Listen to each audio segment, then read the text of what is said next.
Assalamualaikum warahmatullahi wabarakatuh. Perkenalkan, nama saya Andi Wahid Mulyanti, NIM 21 2020 3886 kelas PAI 2D.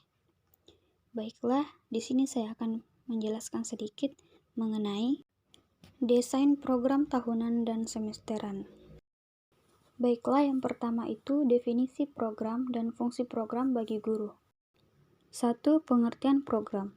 Program merupakan pernyataan yang berisi kesimpulan dari beberapa halaman atau tujuan yang saling bergantung dan saling terikat untuk mencapai suatu sasaran yang sama. Biasanya, suatu program mencakup seluruh kegiatan yang berada di bawah unit administrasi yang sama, atau sasaran-sasaran yang saling bergantung dan saling melengkapi, yang semuanya harus dilaksanakan secara bersamaan atau berurutan. Program sering dikaitkan dengan perencanaan, persiapan, dan desain atau rancangan. Desain berasal dari bahasa Inggris, yaitu dari kata design. Jadi, desain dalam perspektif pembelajaran adalah rencana pembelajaran. Rencana pembelajaran disebut juga dengan program pembelajaran. Berbagai definisi tentang desain saling berbeda antara satu dengan yang lainnya. Misalnya, dalam Kamus Bahasa Indonesia disebutkan bahwa desain berarti kerangka, persiapan, atau rancangan. Menurut Harjanto, mengemukakan bahwa desain ialah berkaitan dengan penentuan apa yang akan dilakukan. Yang kedua adalah fungsi program bagi guru. Adapun fungsi atau kegunaan desain pembelajaran adalah: yang pertama, sebagai acuan atau pedoman dalam pelaksanaan pembelajaran. Yang kedua, menjadikan guru lebih siap dan percaya diri dalam menjalankan tugas mengajar. Yang ketiga, meningkatkan kemampuan guru. Dan yang terakhir, karena adanya perencanaan, maka pelaksanaan pengajaran menjadi baik dan efektif. Selanjutnya, langkah-langkah menyusun program tahunan dan program semester. 1. Program tahunan. Program tahunan merupakan program umum bagi mata pelajaran untuk setiap kelas yang dikembangkan oleh guru mata pelajaran yang bersangkutan. Program ini perlu dipersiapkan dan dikembangkan oleh guru sebelum tahun ajaran, karena merupakan pedoman bagi pengembangan program-program berikutnya, seperti program semester, program mingguan, dan program harian atau program pembelajaran setiap pokok bahasan yang dalam KBK dikenal dengan modul.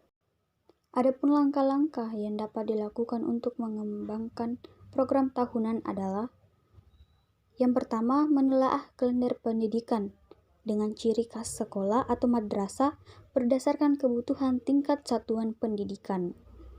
Yang kedua, menandai hari-hari libur, permulaan tahun pelajaran, minggu efektif, belajar, waktu pembelajaran efektif per minggu. Yang ketiga, menghitung jumlah minggu efektif setiap bulan dan semester dalam satu tahun dan memasukkan dalam format matrik yang tersedia. Dan yang terakhir, mendistribusikan alokasi waktu yang disediakan untuk suatu mata pelajaran pada setiap KD dan topik bahasannya pada minggu efektif, sesuai ruang lingkup cakupan materi, tingkat kesulitan dan pentingnya materi tersebut, serta mempertimbangkan waktu untuk ulangan serta review materi. Yang kedua, program semester. Dalam program pendidikan, semester dipakai satuan terkecil, yaitu satuan semester untuk menyatakan lamanya suatu program pendidikan. Masing-masing program semester sifatnya lengkap dan merupakan suatu kebulatan dan berdiri sendiri. Program semester berisikan garis-garis besar mengenai hal-hal yang hendak dilaksanakan dan dicapai dalam semester tersebut. Program semester ini merupakan penjabaran dari program tahunan. Kalau program tahunan disusun untuk menentukan jumlah jam yang diperlukan untuk mencapai kompetensi dasar, maka dalam program semester diarahkan untuk menjawab minggu keberapa atau kapan pembelajaran untuk mencapai kompetensi dasar itu dilakukan.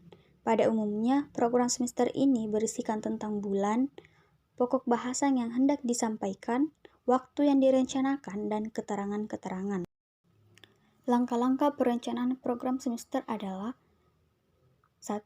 Menghitung jumlah hari belajar efektif dan jam belajar efektif setiap dan semester dalam 1 tahun. Mendistribusikan alokasi waktu yang disediakan untuk suatu KD serta mempertimbangkan waktu untuk ulangan serta review materi. Sedangkan target yang harus dicapai pada pemahaman KD yaitu materi pokok yang sesuai dengan kompetensi dasar yang bersesuaian, tingkat kedalaman materi yang dibahas pada standar kompetensi dan kompetensi dasar yang bersesuaian, perkiraan waktu yang dibutuhkan untuk membuat sistem kompeten terhadap kompetensi dasar yang bersangkutan.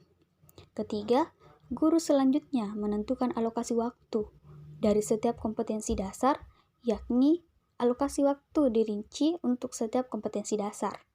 Alokasi waktu pembelajaran untuk setiap KD tergantung pada kompleksitas KD, keluasan KD, strategi atau metode pembelajaran, alat, bahan, dan sumber belajar yang tersedia.